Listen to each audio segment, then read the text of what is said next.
है तुम्हारी आंखें, दिल का सरूर है तुम्हारी आंखें, कितनी मखमूर है तुम्हारी आंखें। तो वो गाना सुना था और मैं छोटा सा बच्चा था और मेरी आंखों से आंसू आ गए थे।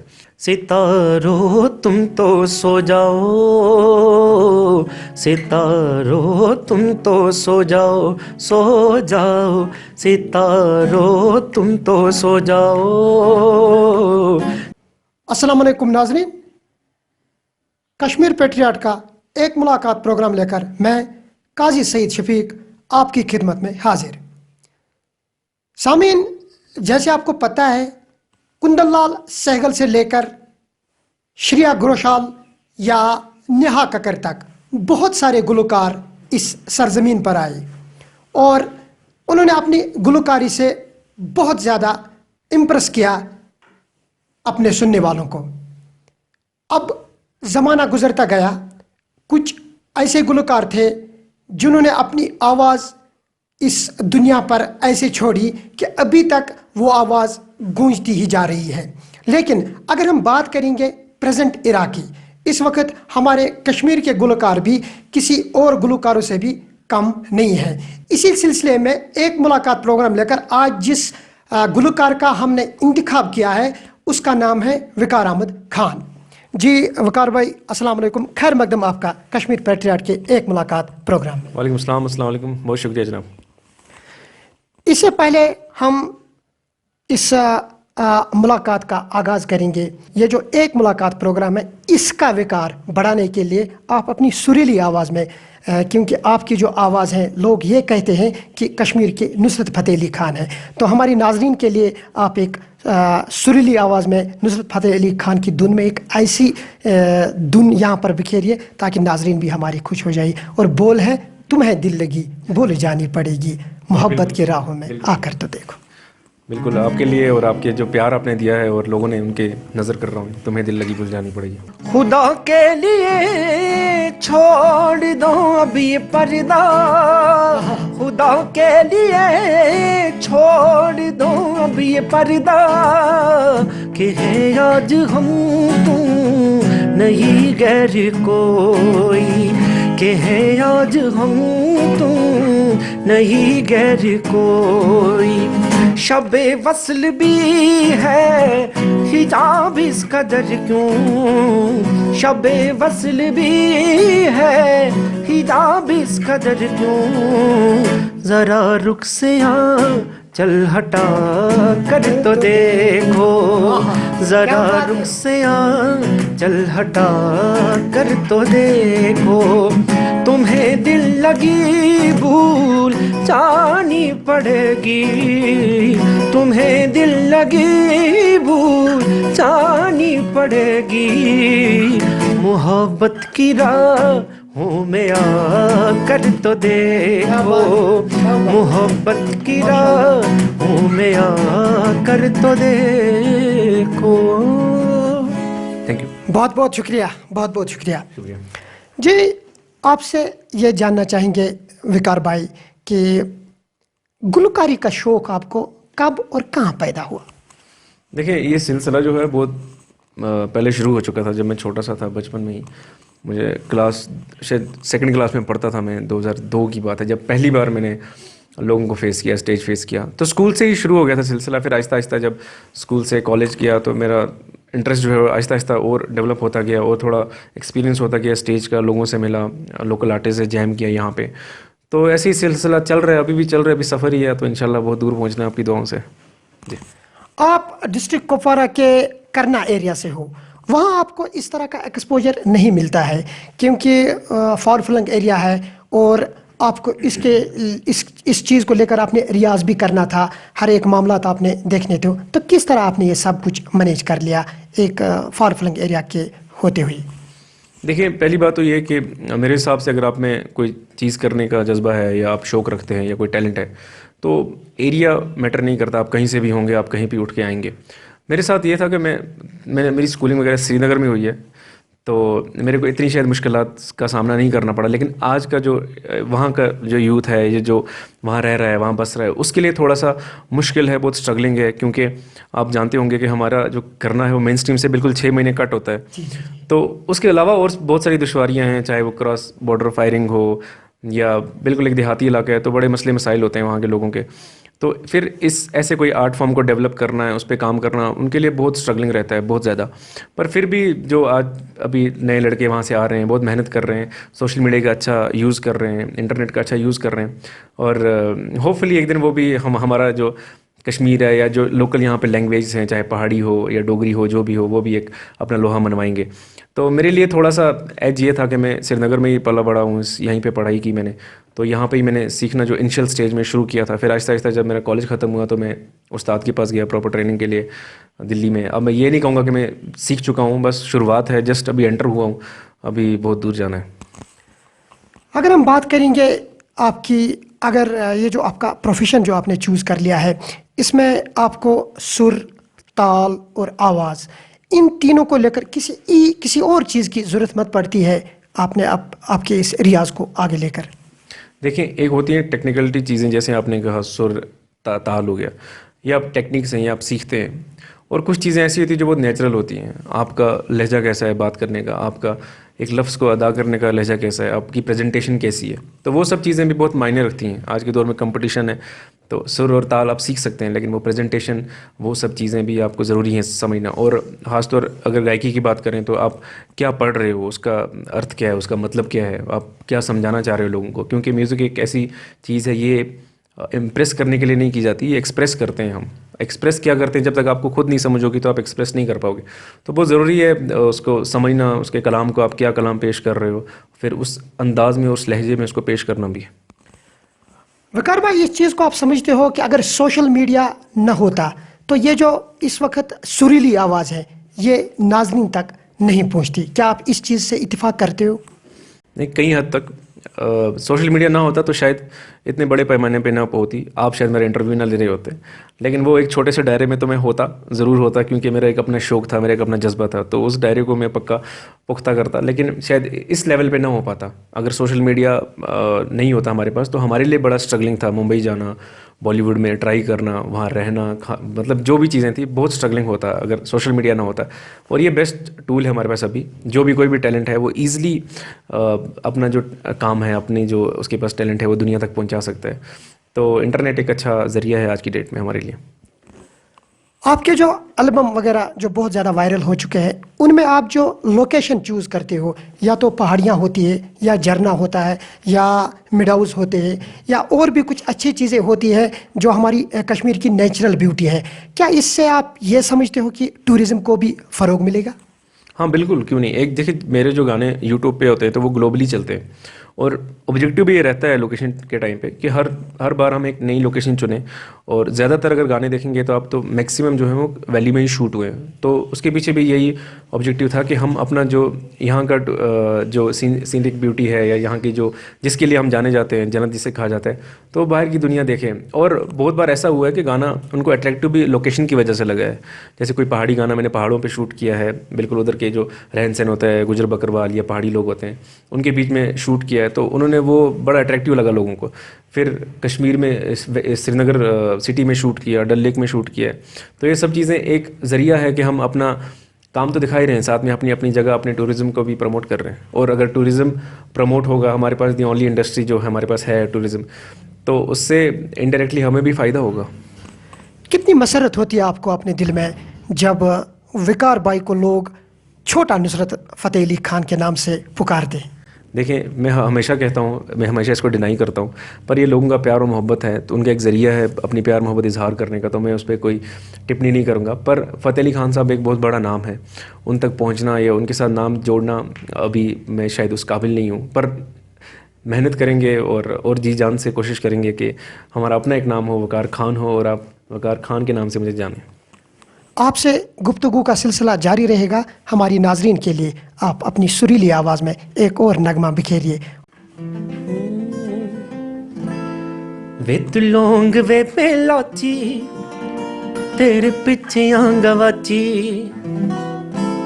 हो जेड़े इश्क ने मारी कुड़ी कच्च दी कवारी, हो जेड़े इश्क ने मारी कुड़ी कच्च दी कवारी, वे में चंबे दे पहाड़ां वाली शाम दे मुंडिया, वे में चंबे दे पहाड़ां वाली शाम दे मुंडिया, संदली संदली नैना विच तेरा ना हवे मुंडिया, संदली संदली नैना विच तेरा ना हवे मुंडिया, वे तू लौंग वे मेलाची तेरे पिछे गवाची, वे तू लौंग वे मेलाची तेरे पिछे गवाची, हो जेड़े इश्क ने मारी वो कुड़ी कच्च दी कवारी, हो जेड़े इश्क ने मारी कुड़ी कच्च दी कवारी, वे मैं चंबे दे पहाड़ां वाली शाम रे मुंडिया, वे मैं चंबे दे पहाड़ां वाली शाम रे मुंडिया,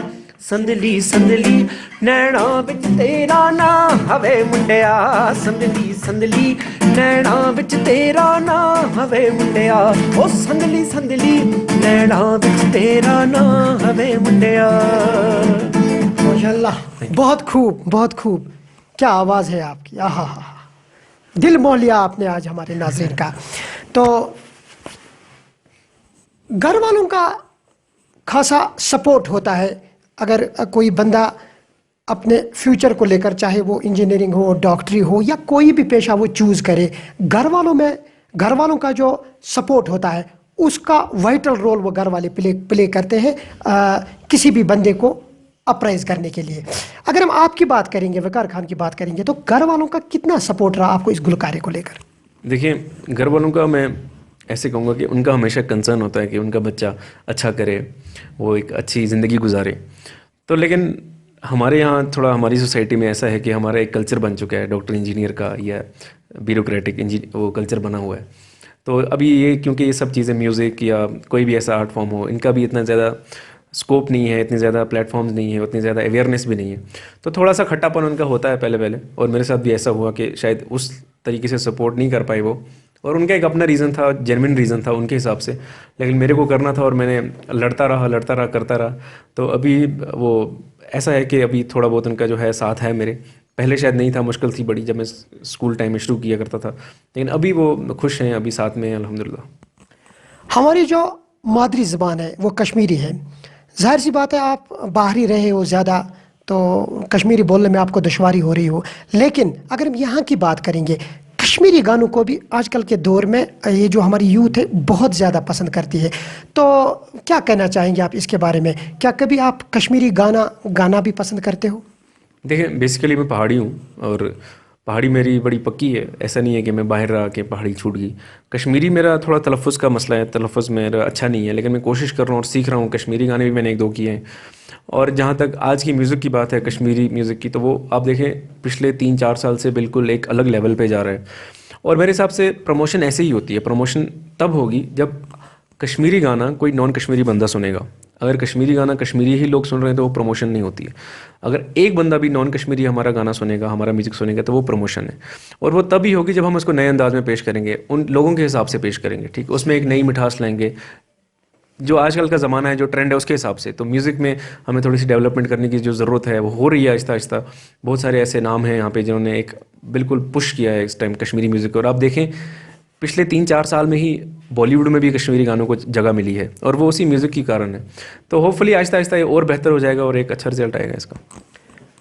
आपके मद्दाह ये चाहते हैं कि वकार खान की ये सुरीली आवाज़ इंडियन आइडल के बड़े मंच तक पहुंचनी चाहिए। ऐसा क्या है कि इतनी बेहतरीन आवाज़ इंडियन आइडल के मंच तक क्यों नहीं पहुंचती है? देखिए, मैं टू बी वेरी ऑनेस्ट, शायद मेरी आवाज़ अभी इतनी तैयार नहीं है इंडियन आइडल के स्टेज के लिए। और दूसरी बात ये कि शायद अब मेरा वक्त भी निकल गया है। जब जाना चाहिए था, जब सीखना चाहिए था, तब इतनी अवेयरनेस नहीं थी, इतना पता नहीं था चीज़ों का। अब आहिस्ता आहिस्ता पता चला है। लेकिन अभी जितना है, जितना लोगों का प्यार मिल रहा है, आपका प्यार मिल रहा है, मेरे लिए बहुत है और मैं इसमें खुश हूँ अल्हम्दुलिल्लाह।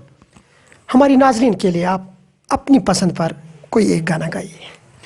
जी, एक गाना है जो आजकल बड़ा लोग सुन रहे हैं और मेरा भी जल्द ही आने वाला है, तो आप ज़रूर पसंद करेंगे उसे। एक बोल कफ़ारा, जी, वो पेश कर रहा हूँ। दिल गलती कर बैठा है, गलती कर बैठा है दिल, दिल गलती कर बैठा है, गलती कर बैठा है दिल, दिल गलती कर बैठा। तू बोल कफारा क्या होगा, मेरे दिल की दिल से तौबा, दिल से तौबा, मेरे दिल की, मेरे दिल की दिल से तौबा, दिल से तौबा, मेरे दिल की तौबा है दिल, अब प्यार दोबारा ना होगा। तू बोल कफारा, कफारा बोल कफारा, हो यारा बोल न यारा, हो यारा बोल कफारा क्या होगा। तू बोल कफारा, कफारा बोल कफारा, हो यारा बोल न यारा, हो यारा बोल कफारा क्या होगा। उम्दा, बहुत उम्दा, बहुत ही बेहतरीन। आगे क्या प्लान्स किए हैं आपने, कौन से एल्बम्स अब आपके नए मंजर आम पर आने वाले हैं, और किन चीज़ों पर आप आजकल वर्कआउट कर रहे हो? अभी जो मैं आपको गीत सुनाया ये आ रहा है और ये 17 तारीख को रिलीज़ होगा। तो उसके अलावा एक पहाड़ी गाने कुछ कर रहा हूँ और कोशिश कर रहा हूँ कि कश्मीरी जो गाने हैं उनको भी पेश कर पाऊँ। तो और लैंग्वेज पे बड़ा थोड़ा मेरा मसला हो रहा है, लेकिन वो सीख रहा हूँ मैं आहिस्ता आहिस्ता। तो आगे और गाने आएंगे और इंशाल्लाह और अच्छा काम होगा और आपको ज़रूर पसंद आएंगे। कौन से कश्मीरी गाने इस वक्त आप गा सकते हो, या आप उस पर फोकस कर रहे हो कि नहीं ये गाना मेरी एक दिल्ली ख्वाहिश है कि इस गाना को मैं काश बोल पाता? एक गाना है राशिद जहांगीर भाई का, गुलाब सैफी साहब ने लिखा है, तीवंतम। तो मुझे अभी भी उस लिरिक्स के उनके मायने नहीं समझ आते और शायद इधर गड़बड़ भी हो जाती है, पर मेरा बड़ा बड़ा बड़ा शौक है मेरा कि उसको कभी मैं कंप्लीट करूं, अच्छे से सीखूं और लफ्ज़ को एक एक सीख के वो पेश करूं। तो 2 लाइनें मैं आपके लिए कर रहा हूँ, अगर तलफ़ुज़ में गड़बड़ हुई तो उसके लिए माफ़ी। कोई बात नहीं, हमारे नाज़रीन इस चीज़ को नज़रअंदाज करेंगे। अशकत रंग जज्बात बतरहा, पुज़ कर क्या, पुज़ कर क्या हो। अशकत रंग जज्बात बतरहा, पुज़ कर क्या, पुज़ कर क्या।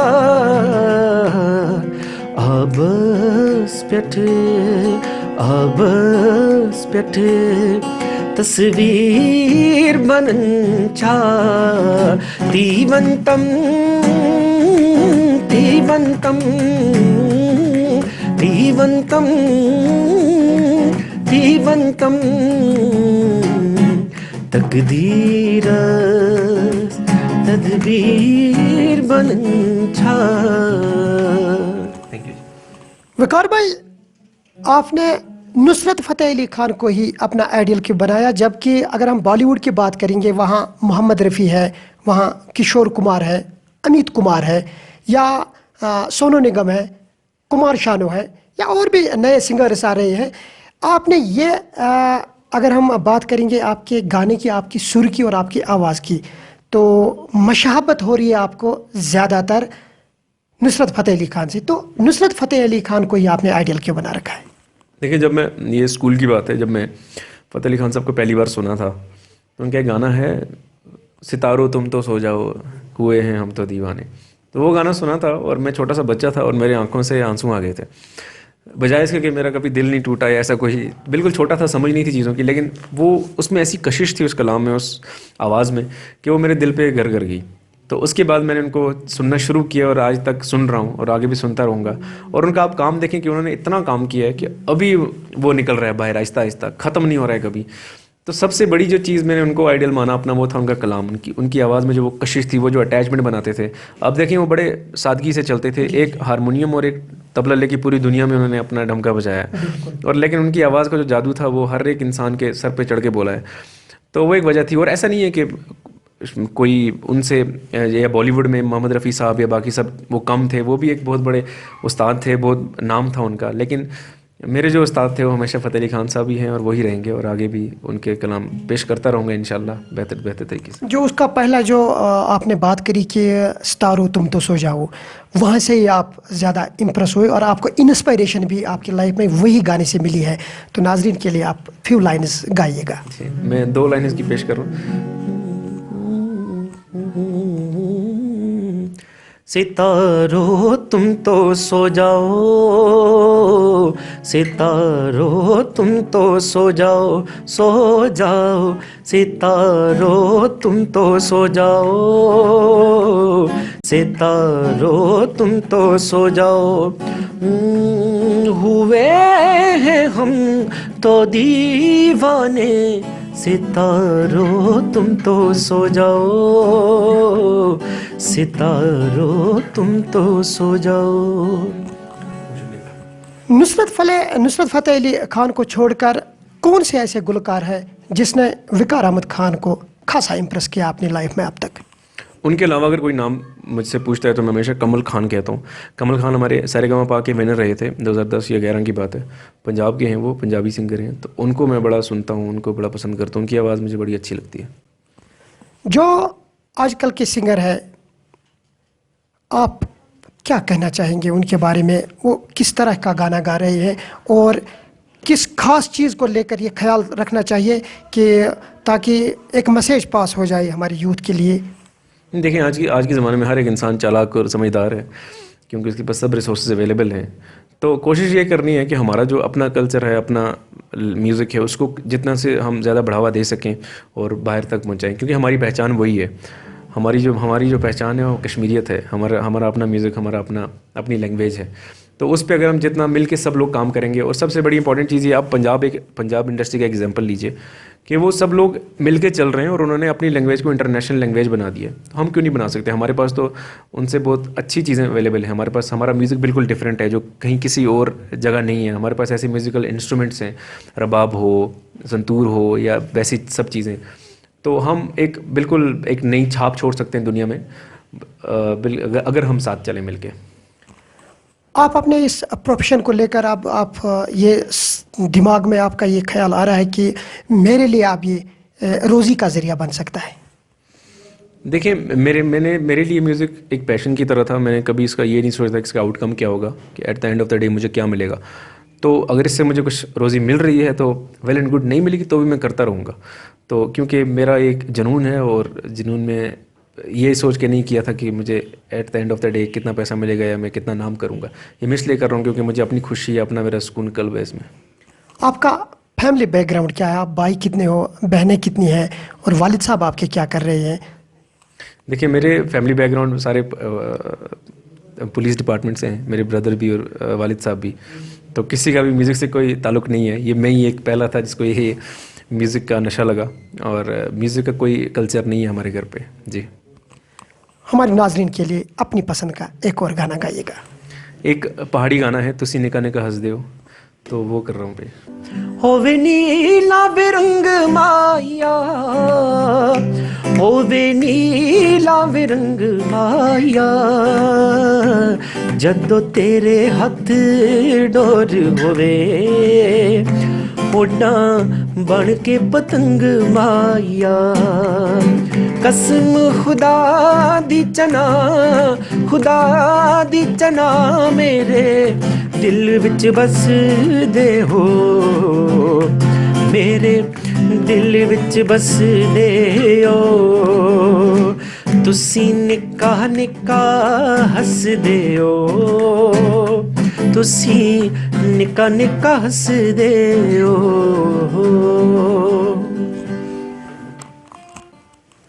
गुलकारी को लेकर अगर हम आपकी पर्सनल लाइफ की बात करेंगे तो हॉबीज़ क्या क्या है आपके? क्या आप कोई गेम वगैरह खेलते हो, ट्रैकिंग पे जाते हो?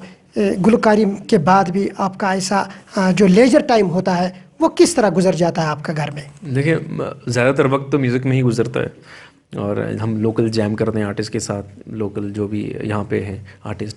उसके अलावा स्पोर्ट्स की बात करें तो मैं थोड़ा क्रिकेट में बड़ा दिलचस्पी है मेरी, तो क्रिकेट खेलता भी हूँ, देखता भी हूँ बड़ा। जी। आने वाले दिनों में बाहर जाने का प्रोग्राम शायद आपने रखा है अपने इस एल्बम वगैरह लॉन्च करने के लिए? जब आप अपना एल्बम लॉन्च करोगे तो आप बाहर जा रहे हो इसके लिए, या प्रमोशन कश्मीर में ही होगी आपके नए एल्बम की? नहीं, जो नया गाना भी आ रहा है उसकी प्रमोशन तो कश्मीर में ही होगी, पर प्लान है कि अब बाहर जाने के लिए कुछ प्रोजेक्ट्स हैं जो बाहर के आर्टिस्ट के साथ कोलैबोरेट करके हम कर रहे हैं, तो वो भी इंशाल्लाह जल्दी आप तक पहुंच जाएंगे सोशल मीडिया के ज़रिए से। जी। यहाँ के जो वर्सटाइल सिंगर्स हैं, कभी आप उनके पास जाते हो, उनसे टिप्स लेते हो, जैसे वहीद जिलानी हो गए, गुलजार गनई, या और भी बहुत सारे सिंगर्स हैं, तो नाम लेते लेते तो हमारा प्रोग्राम ही ख़त्म हो जाएगा। कभी आप इन वर्सटाइल सिंगर्स के पास जाते हो, मौका मिलता है उनके पास जाने के लिए कुछ सीखने को, अगर आपको कुछ कोई चीज़ आपने सीखनी हो तो उनके पास जाते हो आप, जब आपके पास टाइम मिलता है? देखिए, ये म्यूज़िक एक ऐसा फील्ड है, ये कभी ख़त्म होने वाला नहीं है, आप कभी भी कंप्लीट नहीं हो सकते। तो हमेशा सीखने का दौर जो है चलता रहता है। अभी मैं जब यहाँ आ रहा था तो रास्ते में ही, और यहाँ इसी वजह से लेट हो गया कि रास्ते में राशिद जहांगीर भाई मिल गए थे, तो उनके साथ बैठा, उनके साथ हमेशा चीज़ हम डिस्कस करते हैं, तो कुछ ना कुछ इंसान बड़े इंसान से सीखता ही है। तो राशिद जहांगीर हों या नसीमुल हक साहब हों, ये बड़े पसंद हैं मुझे और इनको मैं हमेशा सुनता हूँ, और जब भी मुझे मौका मिलता है तो कुछ ना कुछ तालीम में इनसे हासिल करने की कोशिश करता हूँ। और जो भी यहाँ लोकल आर्टिस्ट हैं हमारे, ये जैसे हमारे साथ इस टाइम, अगर आप कैमरा में थोड़ा सा यहाँ घुमाएंगे, आसिफ भाई हैं साथ में, तो इनके साथ जैम करते हैं हम, और बाकी जो भी लोकल आर्टिस्ट, तो हमेशा एक हमने वो कल्चर डेवलप कर रहे हैं आहिस्ता आहिस्ता कि सब लोग मिल के साथ चलें और एक एक नारे के साथ कश्मीरी म्यूज़िक को आगे पहुँचाएँ। ये जो आपके फ्रेंड है, तो ये गिटार आपके माशाल्लाह बहुत बेहतरीन बजा रहे हैं। बेशक। इनके बगैर आपका जो अपना क्रू होता है, वो भी आपके साथ होते रहते हैं, या ये आपने इनको किसी वजह से आपने हायर करना पड़ता है, कि या आप ही के मजमे में ये पड़े रहते हैं? नहीं, ऐसा नहीं है। देखिए, हमारी अभी जो म्यूज़िक इंडस्ट्री है कश्मीर की, बहुत अभी छोटा है, छोटे लेवल पे शुरू की है, तो सब लोग मिलके काम करते हैं। कोई एक ऐसा नहीं हमने दायरा बनाया कि जी हम अपने आप को रिस्ट्रिक्ट नहीं करते कि हम इसके साथ काम नहीं कर सकते, इसके साथ प्ले नहीं कर सकते, तो सब लोग मिलके काम करते हैं। हमारा एक पूरा टीम होता है 3-4 लोगों का, 5 लोगों का, जहाँ भी जाएंगे इवेंट्स होते हैं, या किसी और सिंगर का होता है तो वो उनके साथ भी जाते हैं। तो एक अच्छा माहौल है, अच्छा कल्चर है अभी हमारे यहाँ पे, तो सब मिलके काम कर रहे हैं और होपफुली ऐसा ही रहेगा आगे भी। आपकी स्टडी में कोई बाधा तो नहीं पड़ गया इस गुलकारी को लेकर? देखिए, नहीं ऐसा मेरे हिसाब से अब पढ़ाई पे और ऐसा कोई आर्ट फॉर्म हो तो आज की डेट में दोनों बहुत ज़रूरी हैं। पढ़ाई तो है ही है और साथ में लेकिन आपके पास ऐसे कोई टैलेंट या ऐसा कोई काम भी होना चाहिए, क्योंकि कंपटीशन का दौर है। तो मेरी पढ़ाई पे इतना असर नहीं पड़ा इस वजह से, क्योंकि मैं पढ़ाई पे पूरा फोकस्ड था और मैंने पूरा ध्यान से पढ़ाई की। उसकी वजह ये भी थी कि मुझे, ताकि मेरे पेरेंट्स मुझे कोई नुक्ताचीनी ना करें, उनकी तरफ से कोई रुकावट ना आए, तो इसलिए मैंने पढ़ाई पे भी जो है पूरा ध्यान दिया। अभी मेरा पीजी ख़त्म हुआ है, पीएचडी की शुरुआत की है, तो पढ़ाई भी साथ साथ चल रही है।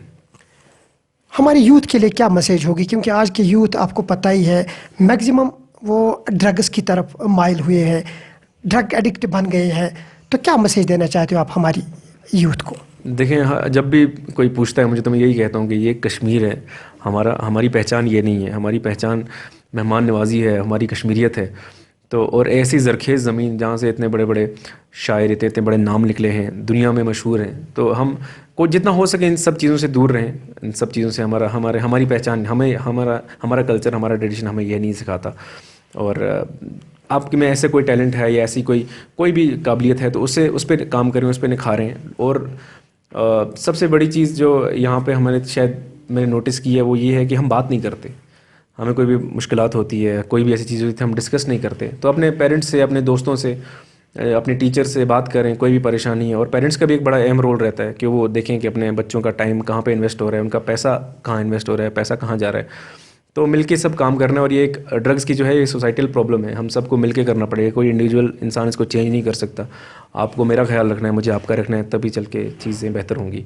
और बाकी जो भी करें दिल से करें, मेरा बड़ा बिलीफ है इस चीज़ पे। अगर आप साफ़ नीयत से कोई भी काम लेते हैं, कोई भी चीज़ शुरू करते हैं, तो आपको ज़रूर कामयाबी मिलती है। कितनी पजीराई आपको मिलती है जब आपके मुद्दा आपके पीछे पड़ते हैं, या तो वो बाज़ अवकात आपसे कहते हैं कि वकार भाई एक ऑटोग्राफ चाहिए आपका, या हमारे साथ आप एक सेल्फी लीजिएगा, तो कितना प्राउड फील करते हो आप उस टाइम?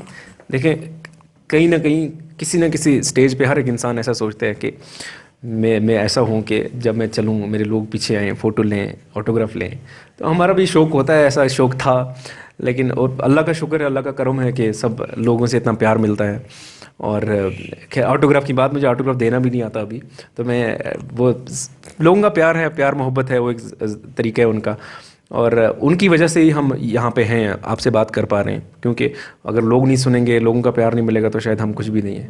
तो पहले तो सब अल्लाह का शुक्र है। उसके बाद आप लोगों का, मीडिया का जो हमें लोगों तक पहुंचाते हैं, क्योंकि आपका एक बहुत बड़ा रोल रहता है इसमें कि एक लोकल टैलेंट को, लोकल जो भी आर्टिस्ट हैं उनको दुनिया तक पहुंचाएं। तो आप सबका ही, और ये सब मिलके चलेंगे तो तभी हम सब लोग कामयाब होंगे। वकार भाई, हम चाहते हैं कि आपके साथ मुलाकात का सिलसिला तवील हो, लेकिन वक्त की कमी की वजह से ज़्यादातर हम आपको यहाँ बोर नहीं करेंगे, तो इसलिए आपसे ये गुजारिश है कि जाते जाते हमारी नाजरीन के लिए कोई अच्छा सुरीला सा गाना गाइएगा। जी ज़रूर, और बहुत शुक्रिया आपका कि आपने हमें दावत दी, और जो लोग कैमरा के पीछे हैं, बहुत सारी टीम है इनकी, उन सब का भी शुक्रिया। और एक आखिरी गाना है जो है मखमूर आंखें, एक उर्दू गाना है, बड़ा मशहूर है, तो वो पेश कर रहा हूँ। रात सुहानी है गुर तुम नहीं हो, अहदे जवानी है गुर तुम नहीं हो। रात सुहानी है गुर तुम नहीं हो, अहदे जवानी है गुर तुम नहीं हो। अहदे जवानी है गुर तुम नहीं हो। ऐसे में दूर है तुम्हारी आंखें, दिल का सरूर है तुम्हारी आंखें। ऐसे में दूर है तुम्हारी आंखें, दिल का सरूर है तुम्हारी आंखें। कितनी मखमूर है तुम्हारी आंखें, दिल का सरूर है तुम्हारी आंखें। कितनी मखमूर है तुम्हारी आंखें, दिल का सरूर है तुम्हारी आंखें। बहुत बहुत शुक्रिया वकार भाई, आप हमारे प्रोग्राम में एक मुलाकात प्रोग्राम के मेहमान बन के आए और आपने इस महफिल को 4 चांद लगाए। हम आपके तहे दिल से आपका शुक्रिया अदा करना चाहते हैं और अल्लाह से दुआ करेंगे जो भी आपकी अभी कोई अधूरी ख्वाहिश रही हो वो अल्लाह आपको पूरी करे। तो दीजिए अपने मेज़बान Qazi Saeed Shafiq, camera person Prince Ayaz और एक मुलाकात की पूरी टीम को आज के प्रोग्राम से रुखसत। इंशाल्लाह अगले हफ्ते किसी और फनकार, गुलकार या आर्टिस्ट को आपसे रूबरू कराएंगे। तब तक के लिए आप इंजॉय कीजिए और सुनते रहिए वकार अहमद खान के सुरीले नगमे। अल्लाह ने के बाद।